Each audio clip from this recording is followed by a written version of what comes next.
Em 11 de maio de 1996, o atraso de um avião no Everest custou a vida de um líder de expedição.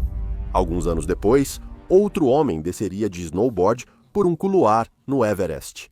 Nada te prepara para o destino do homem que tentou chegar ao topo 8 vezes. Hoje, vou contar sobre o trágico destino de 3 homens que escalaram o Monte Everest e perderam suas vidas de forma traumática. Quando você acha que já ouviu o pior, o próximo te arrepia até a espinha. Bem-vindo ao Extreme.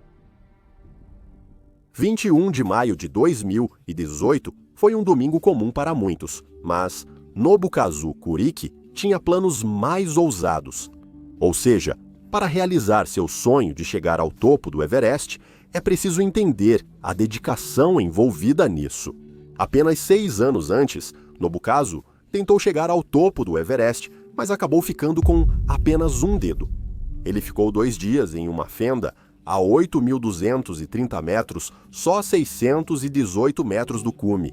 Depois de perder 9 dedos por causa de congelamento, você pode pensar que Nobukazu desistiria, mas veja bem, essa não foi a primeira nem a segunda tentativa dele.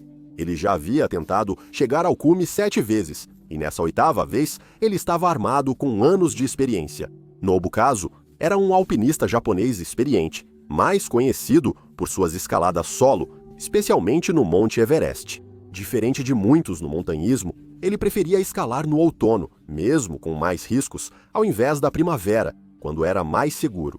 Nobukazu gostava disso simplesmente porque permitia que ele tivesse o cume praticamente só para ele. Ele dizia escalar pela paz, mas também escalava no outono e tentava rotas difíceis como a West Ridge e a Hornbein Couloir, raramente percorridas. Nobukazu também recusava oxigênio suplementar na maioria das tentativas, tornando suas expedições ainda mais extremas. Mas uma coisa era diferente desta vez. Ele foi ao Everest na primavera, mas sua equipe achava sua paixão assustadora e pediu que ele ficasse. Mas Nobukazu deu sua palavra de que voltaria assim que percebesse que algo estava errado e que manteria contato com eles. Nobukazu iniciou sua rotina naquele domingo, mas desta vez registrou tudo no Facebook. Ele conseguiu passar pelo acampamento 1 e estava a caminho do acampamento 2 quando percebeu que o tempo mudou. Nobukazu já estava acostumado ao clima extremo do Everest, pois todas as tentativas anteriores falharam por causa do frio intenso e ventos fortes. Mas Nobukazu também era um verdadeiro exemplo de determinação. Em 2015, ele foi o primeiro a tentar escalar o Everest após o terremoto que matou 19 e feriu 61 no acampamento base. Esse acidente é registrado como o mais mortal da história do Everest. Mesmo assim, Nobukazu não se abalou e continuou subindo, enquanto o restante da comunidade de montanhismo ainda se recuperava. Ao notar a queda de temperatura, Nobukazu não se incomodou e seguiu determinado ao topo do mundo. No entanto, a temperatura só continuou a cair e a coragem de Nobukazu também começou a diminuir. Então, ele se virou e começou a descer, fazendo um pequeno desvio nesse trem do caos. Se você quiser fazer parte da comunidade extrema, tenha acesso antecipado aos nossos vídeos e enquetes exclusivas. Venha se juntar a nós no Patreon. O que exatamente fez Nobukazu começar a descer? Pode ser porque ele não tinha os membros necessários para continuar sua subida. Se as coisas dessem errado, afinal, em que um dedo poderia se segurar? Se o gelo continuasse a se formar, ele não conseguiria usar um machado para sair. Talvez, como ele sentiu que estava ficando doente, ele só tivesse descido para encontrar uma caverna para descansar antes de continuar. O frio era cortante e o ar rarefeito provavelmente fazia cada respiração parecer um afogamento. Mesmo assim, ele resistiu, talvez esperando que o próximo amanhecer lhe desse forças. No entanto, sua última postagem no Facebook dizia: "Sinto a dor e a dificuldade desta montanha." A postagem chamou a atenção da equipe no acampamento base. Primeiro, olharam de baixo para checar se a lanterna de cabeça dele estava acesa. Ao verem que não, entraram em pânico. Tentaram se comunicar com ele por rádio, mas todos os esforços foram impossíveis. Então, no dia seguinte, na manhã de segunda-feira, eles começaram a procurá-lo e, logo, seu corpo foi encontrado no acampamento 2, cerca de 1.400 metros abaixo, o maior sonho da vida dele. A causa oficial da morte dele teria sido mal de altitude e congelamento. Nobukazu provavelmente notou a falta de oxigênio ou começou a vomitar. Ao descer, a baixa temperatura prejudicou sua coordenação. E foi assim que Nobukazu caiu para a morte. Em sua última tentativa, acho que Nobukazu teve um destino terrível de falhar constantemente e nunca alcançar o topo do mundo. Mas se você acha que essa história é horrível, espere até ouvir o que aconteceu com Rob Hall em 1996. Rob Hall é um nome popular hoje em dia, porque sua história foi retratada em vários filmes sobre escalada de montanhas. Em 1990, Rob era popular por outro motivo. Mas primeiro, preciso que você entenda o que é necessário para fazer isso. Os 7 cumes. Os 7 cumes são o nome dado às montanhas mais altas de cada um dos 7 continentes.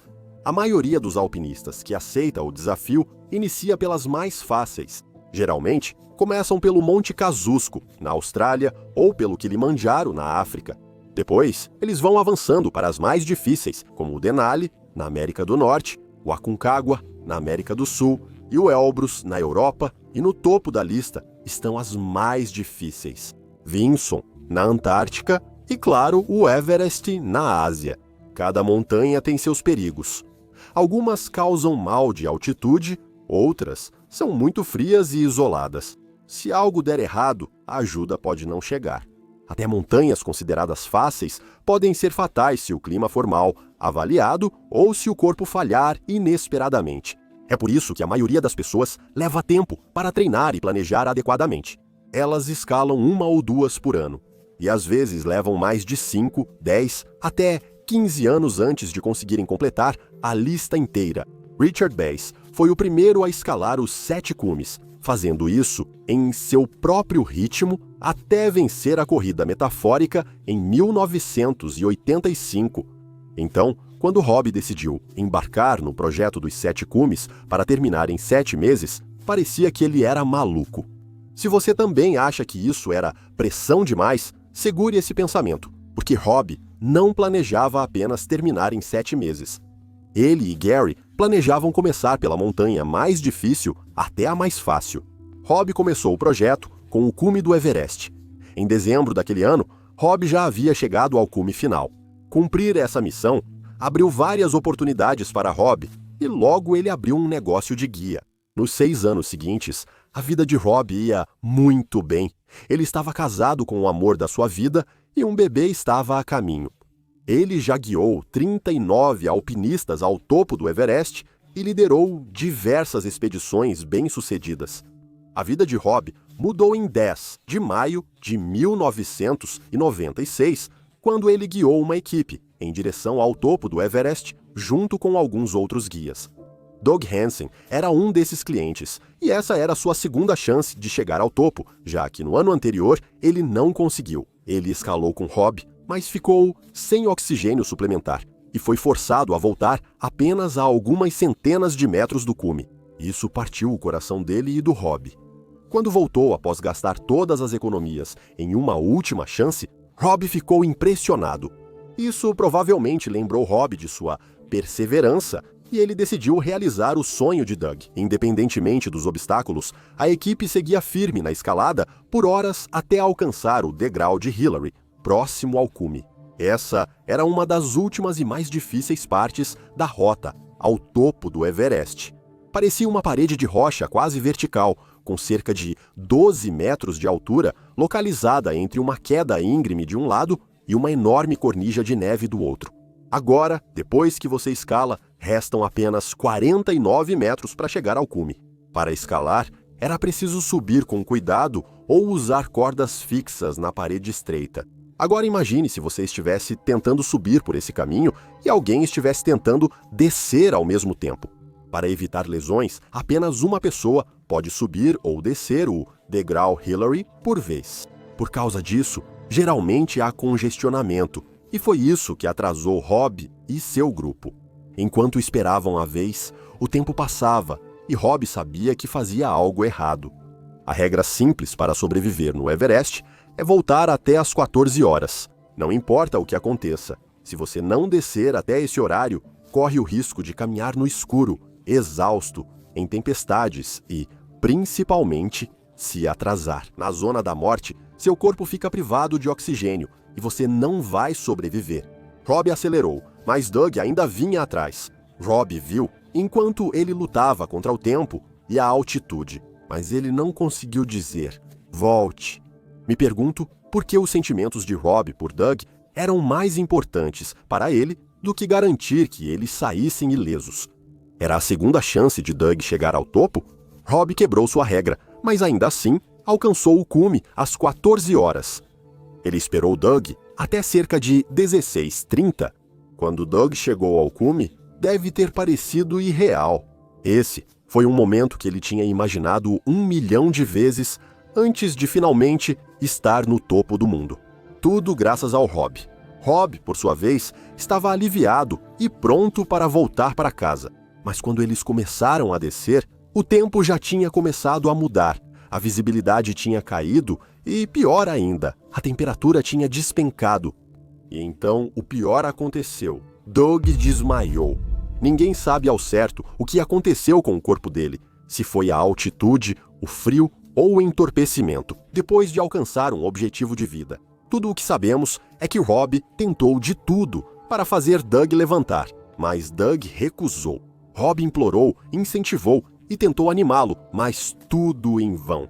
Agora Rob tinha uma escolha. Ele podia deixar Doug ali e tentar se salvar, ou podia ficar. Rob tomou uma decisão que você não esperaria. Ele escolheu ficar. Talvez tenha sido por responsabilidade com seus clientes ou por culpa, porque ele levou Doug adiante apesar do perigo previsto. Talvez, sem oxigênio, comida ou calor, ambos ficaram presos perto do cume em uma tempestade mortal, sem rota de descida. Rob pediu ajuda pelo rádio, mas ninguém respondeu. Estamos felizes em ouvir sua voz. Seu oxigênio está fluindo agora? Tudo certo, ajuste para o parque de artefatos e comece a mover. Vamos lá. A tempestade era forte e eles estavam muito altos. Com o tempo passando, Rob sabia que o fim estava próximo e sua próxima ação parou o mundo. Ele usou suas últimas forças para se comunicar pelo rádio. Dessa vez, porém, não para sua equipe, mas para sua esposa, Jan Arnold, que estava de volta à Nova Zelândia, grávida da filha deles. Rob e Jan não eram apenas marido e mulher, eles também eram parceiros de escalada, que já haviam chegado ao topo juntos antes mesmo de alcançar o cume do Monte Denali. Jan também iria escalar o Everest, mas ficou para trás devido à gravidez. Mas quando Rob ligou do Death Zone, ela sentiu que nunca mais escalariam juntos. A voz dele falhou pelo frio e altitude, mas ele manteve-se calmo. Em vez disso, ele disse a ela que estava confortável e que não sentia dor. Ele disse: "Durma bem, meu amor. Por favor, não se preocupe demais." Rob sabia que não sobreviveria à noite e decidiu nomear a filha, que ainda não nasceu de Sarah. Jan ficou na linha, incapaz de fazer qualquer coisa além de ouvir, enquanto seu marido lentamente desaparecia no silêncio. O rádio ficou ligado por muito tempo, ocupado pela estática onde antes estava a voz de Rob. Essa última conversa foi gravada pela estação base da Nova Zelândia e, até hoje, continua sendo um dos áudios mais emocionalmente devastadores vindos do Everest. Ele me disse na última transmissão para não me preocupar tanto com ele. Era a prova de que, mesmo diante da morte, Rob Hall pensava primeiro nas pessoas de quem ele gostava.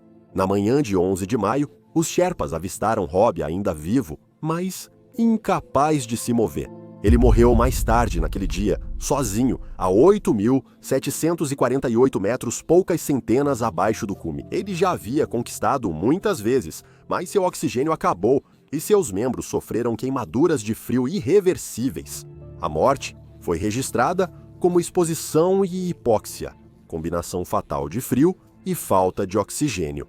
Essas palavras, embora clínicas, não capturam totalmente o que de fato aconteceu com ele.